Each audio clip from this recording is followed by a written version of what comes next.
buhay pagka marami kang ganun, no? Tutuwag mo, no? Dahil hindi ka kakabahan, overconfidence ka ba? No? Yung mga kapitbahay mo, taas mo sa'yo. No? Diba, no? Ang pakiramdam mo, no? Kahit di ka magkabaliktad.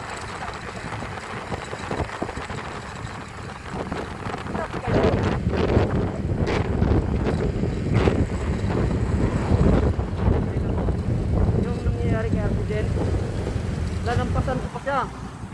Lalampasan ko yan. Dinaan niya kasi sa sipag eh.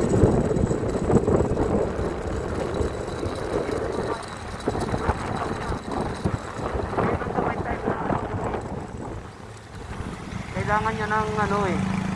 Dalawag kasi ng isang linggo, kailangan niya makalabas. Kasi kukuha siya ng mga video, mga ano, kalagala.